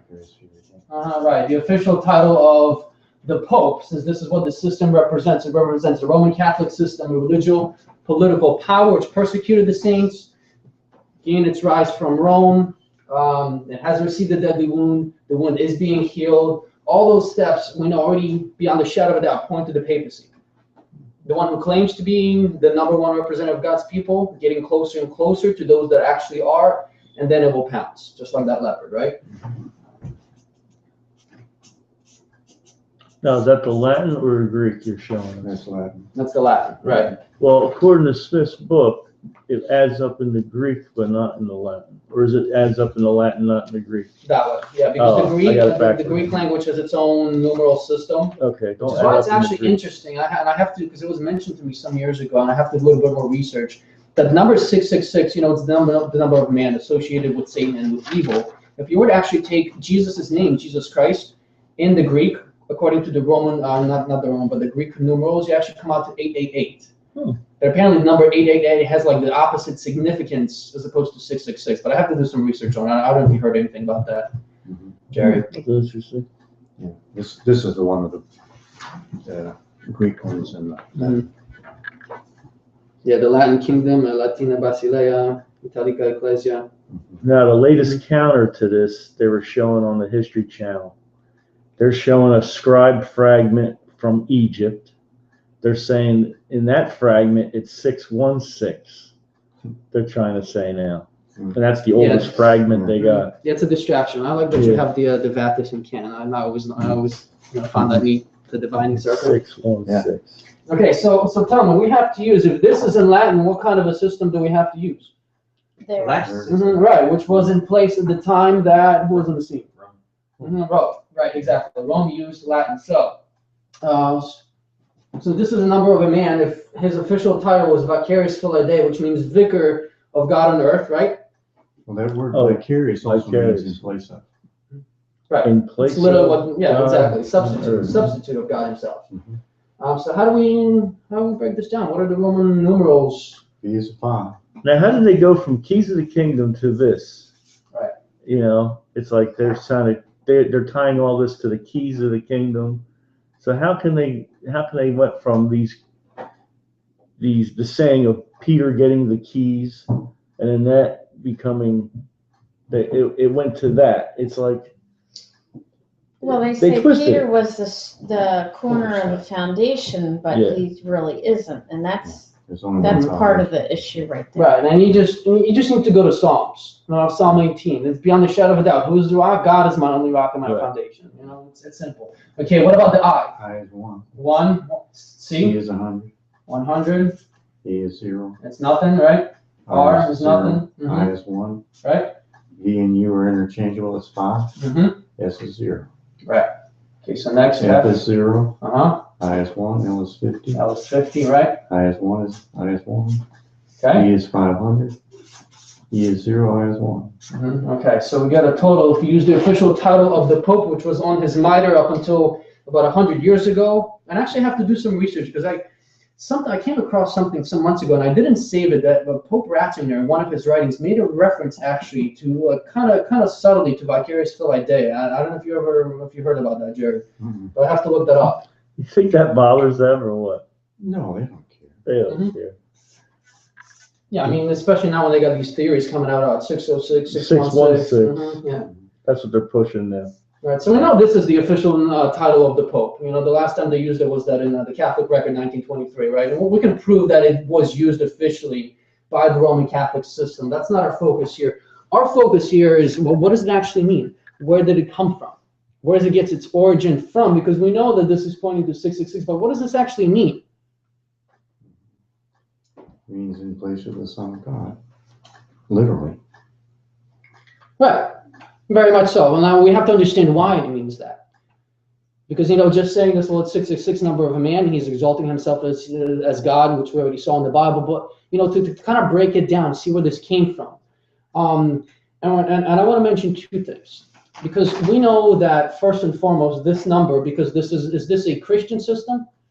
Mm-mm. It claims to be Christian, right? But in reality, it's... Perfecting mysticism Mhm. Babylonian. Right, it's Yeah. pagan. Ultimately, Babylonian is where it Babylonian. comes from. This, on the pagan side, the pagans at the time of Babylon, this is where the number 666 originally came from.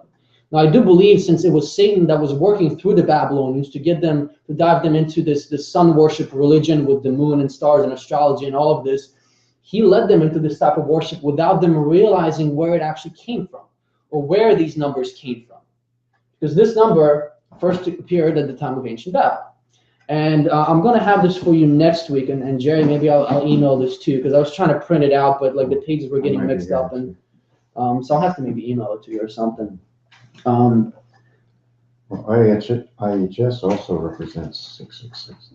I'm sorry? Isis or set 666. Right. Yeah, well, that false Godhead.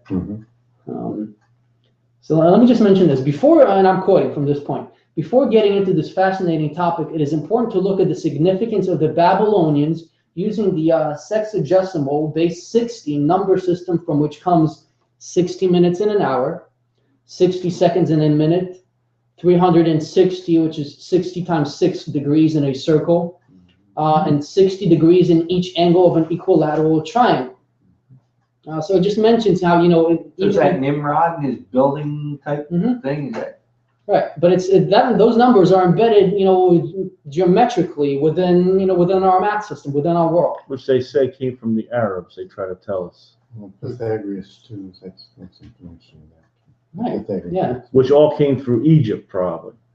And Egypt got it, of course, got it from Babylon, right? Oh, yeah. Okay. Or So it goes on. The Babylonians worshipped gods that were associated with the sun, moon, planets, and the stars. Now we know this. And they were involved with astrology. Babylonians were also the principal developers of astrology as we know it today. And it is because of this that the pagan priests wore amulets called sigilla solis, or sun seals, which symbolize 36 constellations. In their system of worship in Babylon, they had 36 supreme gods, which included the sun god, which they believed to be the father of all the other gods and was supreme overall. So there was 36. Out of those 36, one is the sun god, and he's basically the creator of them all. The Babylonians believed that numbers had power over their gods they worshipped, so they assigned numbers to their gods so that they could have power over them, so that the people could have power over the gods, or somewhat of an appeasement, you could say. They did this by counting their gods and assigning a consecutive number to each of the 36 lesser supreme gods, and then added up these numbers from 1 to 36 and assigned this sum to the sun god. So basically what it's saying is what the Babylonians did is for all 36 of their gods is they assigned numbers. The sun god was 1. The second one was the moon god, which was a female deity, and so on and so forth. They did this all the way up to 36. Okay, now you may take a guess that if you add all those numbers up one after another, what do you get? What do you come to? 666. Right, you come to 666. Okay? Let's move forward. So the sun god was assigned number 1 as it was the father of all gods, and thus was also the male deity. The moon god was assigned number 2, and of course the female deity. The gods numbered from 3 through 36 were considered the children of the sun and the moon god, which included the various stars and constellations that these gods were associated with. I am sure that you have already guessed by now that the sum of the numbers from 1 to 36 totals, 666, which they also assigned to the god associated with the sun as being the father of all the gods. So in the end, it was also the sun god that got this full number assigned to him because he was the father of them all. So let me just mention this. There's their sun god. Let's see. Scholar and secret society expert Merle Vance commented the following in his book entitled Trail of the Serpent. Quote, in the astrological region of Babylon, every god had his sacred number or numbers, which were often used in place of the god's name.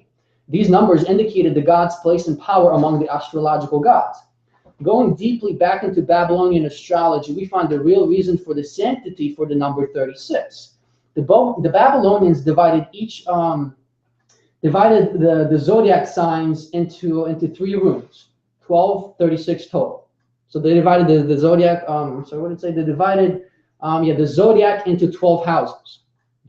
They then divided the entire remainder of the sky into 36 constellations. So basically, they took the sky, they divided into 36 constellations and 12 signs, right? And appointed the ruling god of each constellation to rule over one of the 36 rooms of the zodiac.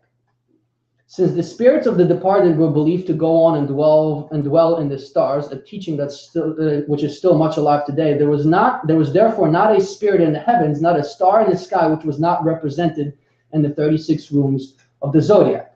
And to swear by the number 36 was to swear by every god in the heavens above, as well as by all the spirits of the departed. The 36 gods were called the Khans, if I'm saying that right, because each ruled over 10 degrees of the zodiacal circle and over 10 days of a 360-day year. So literally, they split everything up. You know, they took 360 days out of the year, they split them up into 10 sections. Each section was overseen by a specific god who ruled over that 10th portion. This is interesting too. The 7 planets, or the 7-headed astrological dragon, 7-headed dragon, ruled over the 36 decans and over them all. Dragon too. As we have noted, and he ruled the sun, the father of the gods. It was natural and inevitable that since the summary number of the numbers from 1 to 36 is 666, this number, called the grand number of the sun, should have been assigned to the sun god as the cosmic god who not only ruled over all the other gods, but also was their heavenly parent. Herein lies the reason for the solar seals in use before the time of Christ as amulets to ward off any evil that might come from the 36 decans. Right, so even the sky was split up into, the 12 zodiac signs and whatnot. This is where even in martial arts and those energy arts, you have 12 meridians flowing through your body, 360 pressure points. I mean, it's all interconnected with astrology. And it goes on. Because the Babylonians saw their gods as being predominantly evil, they feared that one of them may strike them down sometime. I mean, just typical pagan practice, which we saw the fear embedded in Roman Catholicism to this very day. This is why they made these amulets with a 6x6 matrix. Basically, a row column of numbers, 6x6, with the numbers 1 through 36 on them. So basically, you would have 36 boxes, and each number, either 1 or 5 or 17, had to go in a particular box. That's the matrix that they created as a kind of like an amulet to ward off their, the evil from their gods. Some positive qualities, which are 1 through 36 on them, which are called numeric matrices, magic squares today. Apparently, they're still being used. Some positive qualities were credited to some of their gods, and particularly the sun god, but overall, their gods were seen as being evil rather than good. The design of the amulets was to protect them from a god striking them down, using his magic power, so the amulets had to be as powerful as possible. In order to increase its power, they arranged these numbers in such a way that the sum of any given row, column, or diagonal was 111, and therefore the sum of all 6 rows, either this way or that way, would equal 666. This was supposed to provide extra protection, including from the sun god, since this god's sum was present on the amulet. The sun god was 666. If you add all those numbers, that's his number. And it has a picture. I'll try to print this out to you guys of one of the Babylonian gods actually standing on a lion, because it represents him as being at the time of the year in the constellation of Leo. Thus being standing on a lion. Let me see here. So basically, let me just kind of write this Didn't out. they I forget what, they added up diagonally too or something, didn't they? Mm-hmm. Yeah, exactly. It was horizontally, diagonally, or vertically. So just kind of so you have an idea of what this would look like. So where's that account found, Pete? This I'll have to print it out for you and give it to you. I don't have the book from a part of this was quoted. This is kind of relatively new information for me. It's pretty interesting. Wait, 6, 7, 18. Oh man. Sorry, I kind of butchered this. I don't know if that was in the New Illustrated Great Controversy, if Really? You think it was in the new one?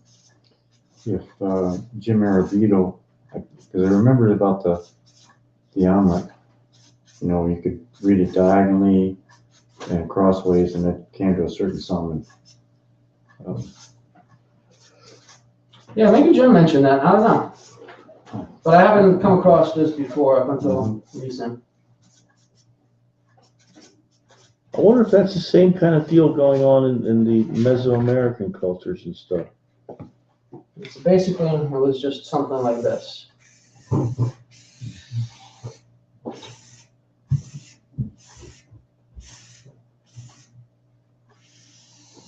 And you can imagine the horizontal lines there. So it was just 6 by 6 by 6. So even if you were to do this diagonally over here, you add these up, these are going to come up to 100, and I think diagonally they should.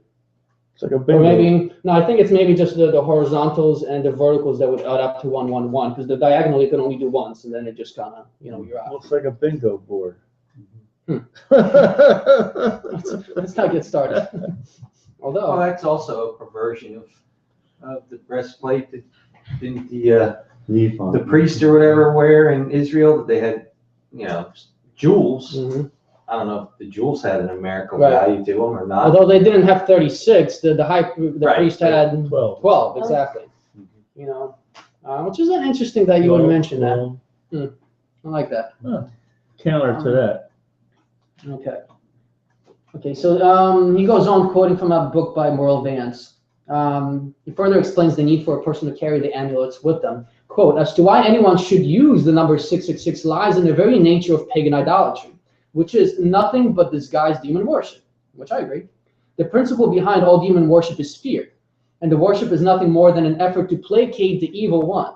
Since in the fear religions, all misfortune, sickness, and death are the result of the operation of evil spirits, the worshiper, knowing by his conduct that he is not on God's side and therefore cannot expect, as long as he continues in open rebellion, to have his prayers for help addressed to God answered, turns to the only other supernatural power available to him, which is Lucifer himself, through the form of the amulet. One more paragraph from him. One characteristic stands out in any of these few religions. The worshiper ever tries to stay in the good graces of his God by revering or wearing some symbol representing that God. Not only does he offer his most cherished possessions, perhaps his own children, he must ever, to avoid disaster, have on his person some object in which the spirit of his God dwells. He must carry his God around with him. This is the principle behind all charms, amulets, and magical objects ever found in pagan idolatry. End quote. That's Trail of the Serpent, page 108 to 109. He goes on, this article goes on. These amulets were usually made of gold, being like the color of the sun, or baked clay tablets, and were carried in yellow silk or hung around the neck, which they believed provided protection as long as they carried it with them. Then it has like a similar table where it mentions this table illustrated has the same arrangement of numbers as in the previous matrix. There are similar magic squares for Saturn, Jupiter, Mars, Venus, Mercury, and the Moon, all of which have been known for centuries. So it's like a different configuration, reconfiguration of all these numbers, where it still would add up to 111 each way.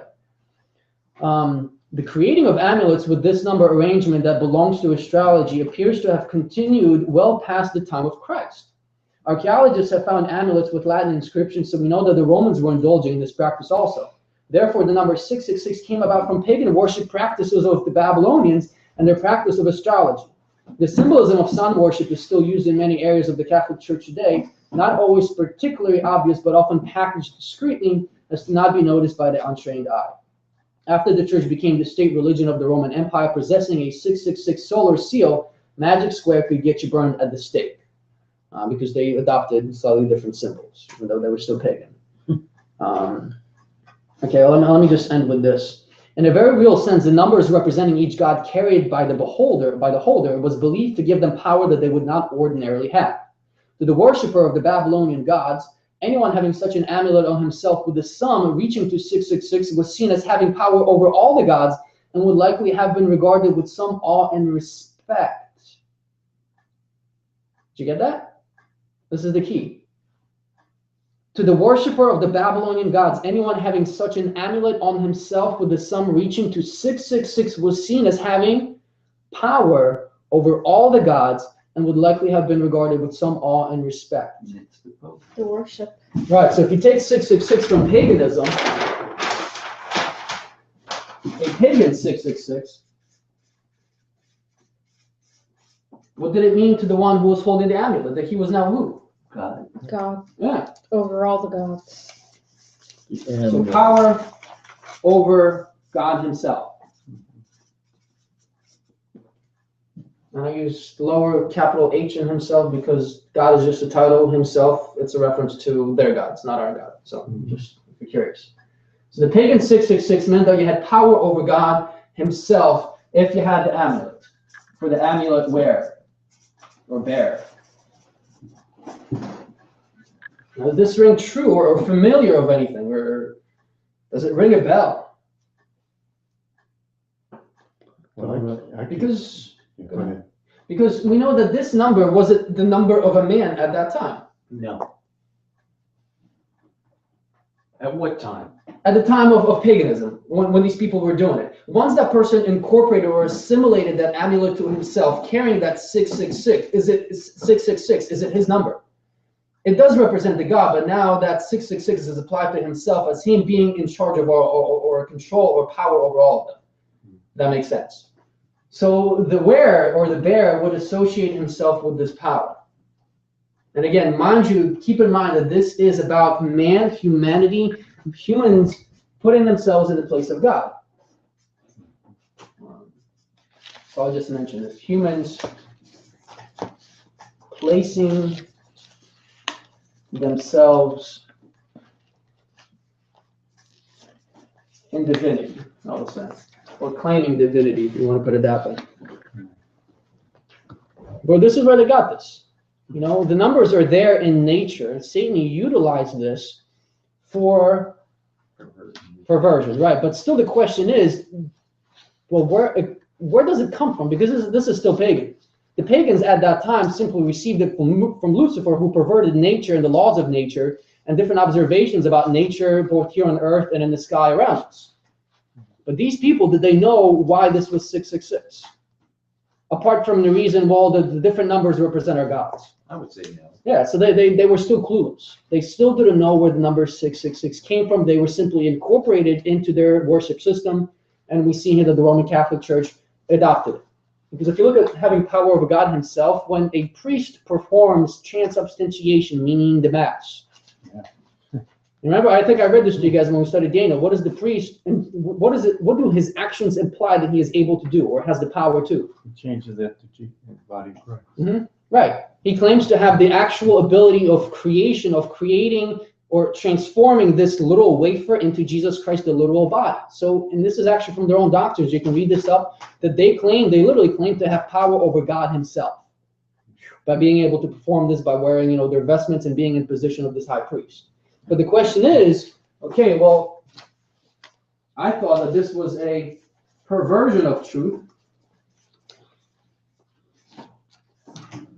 Where does it come from? And I like the reason why I like that thought that you mentioned, Butch, about the priest with, the ephod and whatnot, is because that's exactly where we need to go. So we mentioned before, I believe every single doctrine of Roman Catholicism or every single doctrine within Protestantism today that is erroneous can be found in truth and in purity in the sanctuary message, which is those truths have been perverted into false doctrines. And this is where I mentioned Leviticus, and particularly Leviticus 24. And really quickly, before we go there, because if you go there right now, you're going to know what we're talking about. If we look at the sanctuary, the three different apartments, in relation to the number 666, is there anything in those apartments that we can find a connection, whether it's a number, whether it's something else? If we look at the court, what do we have in the court? Four-horned altar. Mm-hmm. Right. We have the altar of burnt sacrifice, of burnt offering, And the laver. and the laver. When it comes to those two pieces of furniture in the court, is there any kind of connection or relation to the number 666 that you can think of? Think of the altar of burnt offering. Is there anything relating to 6 or something? How many horns on the corners? 4 corners. Four corners. Okay, so that doesn't match up, right? It's the gallons of water in the laver? Or no? Good thought, but no. No. So the altar of sacrifice. we How don't big really the see altar anything. is? Huh? The size of the altar? I haven't looked it up specifically if it has a connection, but no, I don't believe that's not what we're referring to. Think of major things. Don't really think about the dimensions at this point, but just think of the overall general layout, the general characteristics of the pieces of furniture. The laver, is there anything there with 666 that you can think of? No, because I can't think of anything. All right, let's skip the holy place. If you go to the most holy place and you go to the Ark of the Covenant, is there anything there relating to 666 that you can think of? I mean, you have how many cherubims? 2. Yeah. You have the 2 poles that go through the side of the ark so it can be carried. 4 corners. Or anything with 666 that maybe you could come up with? I can't think of anything. No, I mean, inside is the 10 Commandments and Aaron's rod and Mhm. manna, right? Mm-hmm. Am I missing anything? Yeah, but it doesn't seem like there is a connection to 666, right? Okay, so if we move to the holy place, if we look at the lampstand, that was on the left, right? That's 7. Yeah, it would branched off into 7 different parts, right? Okay, so here's number 7, not really what we're looking for, 666. Now we've got 2 piles of 6s over for the showbread. What are they? That's where I was going, yeah. If you look at the altar of incense, same thing. There's no relation to any kind of 6 or anything like that. But it's not until we get to Leviticus 24 and we look at the table of showbread that something amazing begins to pop up.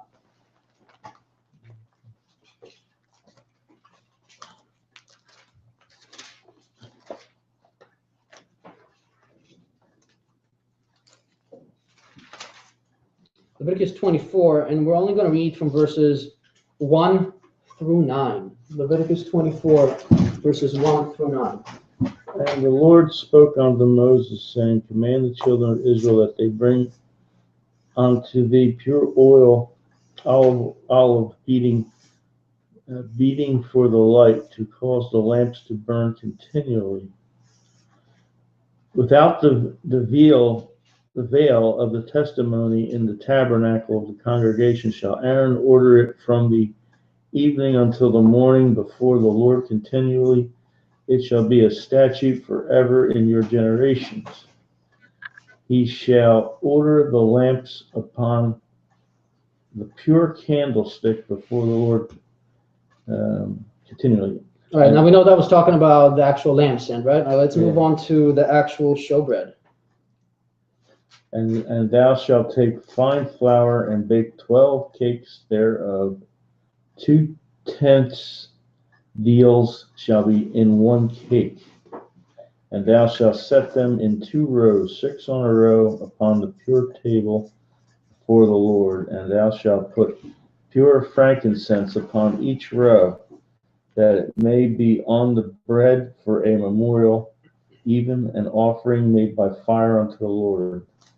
Every Sabbath shall he set it in order before the Lord continually, being taken from the children of Israel by an everlasting covenant. And it shall be Aaron's and his sons, and they shall eat it in the holy place, for it is most holy unto him of the offerings of the Lord made by fire, by a perpetual statute. Okay. You guys noticed it, right? The priests were instructed to do what with the table of showbread? Split it and eat it. Right, so they were supposed to make unleavened bread, the total of which was 12 12. And when they were set up on the table of showbread, they were piles of 6. right. They were stacked up by piles of 6. How many stacks? 2. 2. Okay, now we know in the sanctuary everything represented something. What did these 2 stacks represent? For the tribes.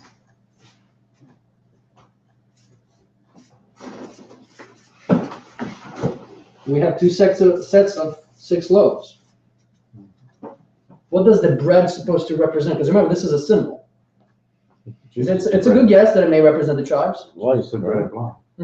Right. You could go to Matthew 4, was it Matthew 4:4? You know, man will not live by bread alone, but by every word that proceeded out of the mouth of God. So the 6 loaves, and why two sets? Why not just one? Why not just do 1 stack of 12? It fell over. Because when Jesus said, man's going to live not by bread alone, but by every word that proceeded out of the mouth of God, who speaks? God speaks. God who? Father. And who else? Yes. It's that simple. The 2 stacks on the table of showbread were 2 stacks of 6 because each stack represented the bread of life, which comes from both the Father and the Son. The question is, why 6?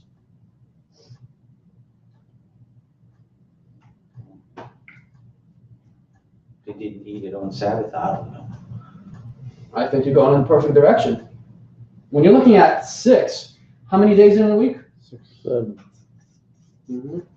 All right, so the fact that there are 2 stacks of 6 showbreads, if you could call it that way, represents to us the fact that, look, what are we supposed to do on a daily basis? We're supposed to Make bread. ingest and incorporate and live this bread, which comes both from the Father and the Son. You're supposed to do it Sunday, you're supposed to do it Monday, Tuesday, Wednesday, Thursday, Friday, just like the manna. You're supposed to gather and eat it 6 days out of the week. What is supposed to happen on the Sabbath? It's not that you don't eat, but what did God do on the 7th day? Rest. Right. He was finished with everything that he did with the 6, and he just stepped back and said, it's good. So it's the same thing with us. 6 days out of the week, we're supposed to be ingesting, incorporating the Word of God. And the Sabbath, the 7th day, is the day when we step back. Having been filled throughout the week, now we can step back and enjoy that time with the Lord. That personal 24-hour communion. All right, so the 6 loaves equals... Or is working days. Right. 6 working days to ingest the Word. Here's the key. The bread, in the purest sense, represents God's Word. represents the Word. Now remember, the Word is also a reference to what? To deity, to Jesus Christ. No matter, in a sense, you could say that the Father is also the Word, because we know that the words that Jesus spoke came through the Father, from the Father. But once we understand this, there are two stacks of 6. One represented the Word from the Father, the Word from the Son, which really is a representation of all of God's truth, of all His Word, which we're supposed to be ingesting every single day throughout the week. Upon the 7th, we're supposed to, having been filled, we sit back, enjoy our time with the Lord. Knowing that this represents the Father and the Son, where does the number 666 in Revelation 13 ultimately comes from? Well, Satan wants to sit right next to him, so he's got to have his pile of 6 there. That's right. Huh?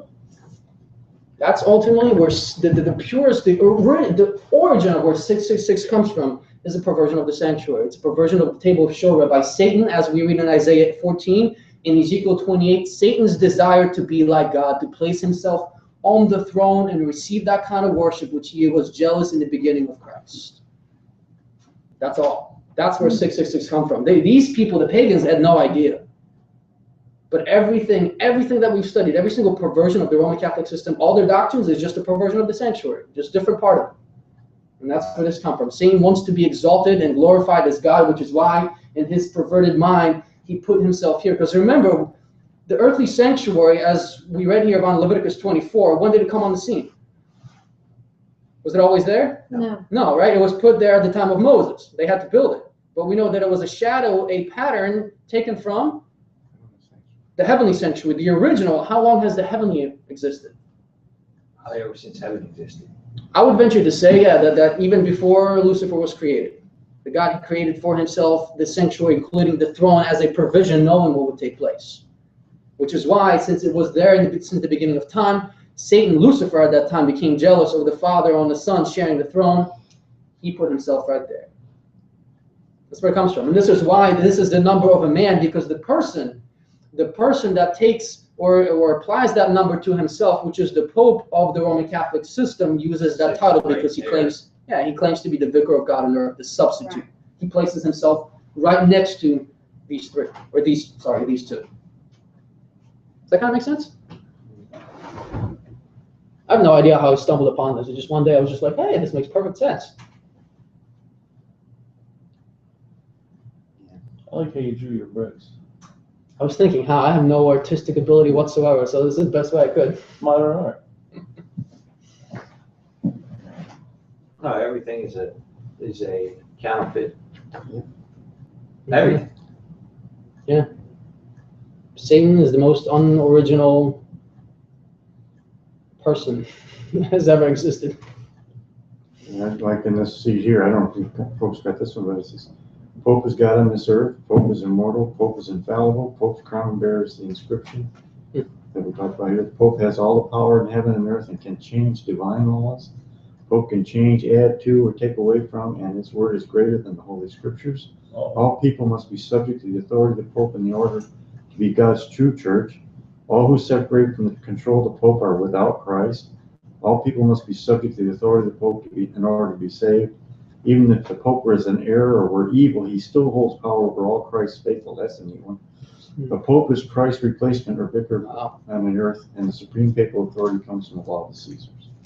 See, the sad thing is about this, I grew up Catholic. If you have common sense and are open-minded, when they're teaching you things, you will see how they contradict themselves in what they teach. And one year that I was in catechism, I saw the contradictions all year long. And I didn't understand why no one else saw the contradictions in the religion that I saw. You're telling me not to bow down and worship any idols, and then like right soon after, it seemed in my memory, we went outside to bow down in front of Mary, who was an idol of stone. Mm-hmm. And you told me Jesus Christ forgives sins and knows what you've done and knows if you're sorry. And then the very next thing you're telling me to go to confess to a priest. Yeah, and there's more. But I just don't understand why more people don't see the hypocrisy in it. Yeah. Maybe they're not meant to. Well, like I told you before, a lot of people do. But Then it's why the system. stay? Why don't you go and, well, of course I stayed because I had my parents and you obeyed your parents. Yeah. You know, and I, at the time and until I met my husband, did not see anything any different in any other Christian religion because I didn't even know about Seventh-day Adventists, who, as soon as I found out, I understood they worshipped on the right day of the week, which opened up my mind, you know. But I just don't understand why people. And I don't fully either. I wish we could see, you know, more as to what's in here. But, you know, sometimes that anchor of tradition isn't as fastened as surely as, you know, as for some others. But I mentioned to you guys, I shared that my mom is renting a room in Trenton over there because she's in the country for a little bit. And she's renting a room with some people that they just drink or so. You know, I mean, Catholics, you know, they're Polish people and everything. And all the time when they have people over, you know, she says that either they're talking about sex or entertainment, or what they're doing as Catholics, they're bashing the Roman Catholic system, you know, between each other, not to my mom, but between each other, you know, saying like the worst things about the priest, about what he did, about, you know, the Pope, about what the church did here, and everything. They're just like bashing left and right. So why are you still in it? Yeah, but the moment you try to Because mention we're something, fathers. you know, something to contribute to the conversation or bring some critical thinking, you know, as soon as you mention something negative about what they were just, or even positive what they were just saying to kind of help them, but look, you're right, this is really happening. Yeah, they jump on you. It's like the greatest offense in the world. Meanwhile, after saying this, you know, a couple hours later, they go to church on Sunday morning, you know, and take the wafer from their priest. You know, it's a double standard, but you're right. It's like, and it's not just Catholicism. You know, I believe a lot of religions have that you know, that hook that just got it in there, and just like it's difficult to pull that out. My mother spent years talking to her sisters about the Bible, years of Sundays. When my mother died, my aunt goes, "I'll never see my sister again." She was crying, and I know what she meant in heaven, and it really gets you upset. You That's know? why we need Bible truth. You know, truth will set us free. Let's to close, guys. Let's jump to Revelation 22 really quick. Let's just read a couple of verses. You know, we're covering some things that could be troubling in nature. Let's remind ourselves of where we're going, why we're here, and what the result of all this be. Revelation 22, Verse 7. verses 1 through 7. 1 through 7, yeah. One verse on this chapter is not enough. Jerry, do you think you could read for us, please? Sure. And he showed me a pure river of life, a pure river of water of life, clear as crystal, proceeding out of the throne of God and of the Lamb. In the midst of the street of it, and on the other side of the river, was there the tree of life, which bare 12 manner of fruits, and yielded her fruit every month. And the leaves of the tree were for the healing of nations. And there shall be no more curse, but the throne of God and of the Lamb shall be in it, and his servants shall serve him. And they shall see his face, and his name shall be in their foreheads. And there shall be no more night there. And they need no candle, neither light of the sun. For the Lord God giveth them light, and they shall reign forever and ever.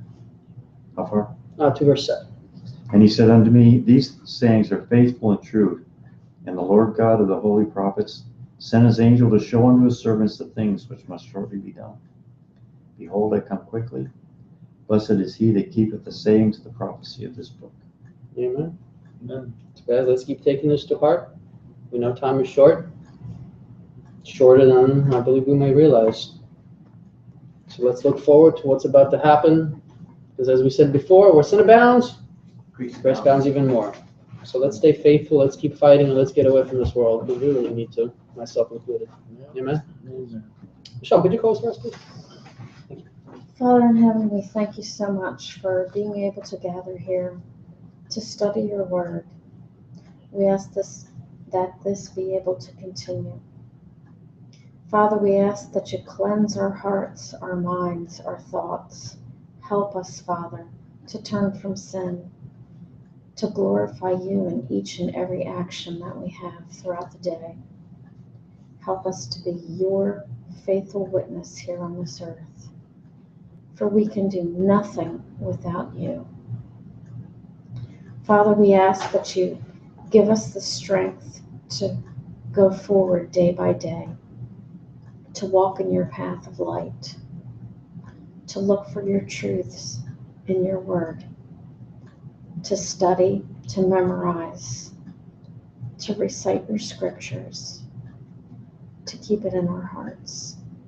Please, Father, be with us in the weeks to come. Please send other people to learn more about your word. Help us to help others.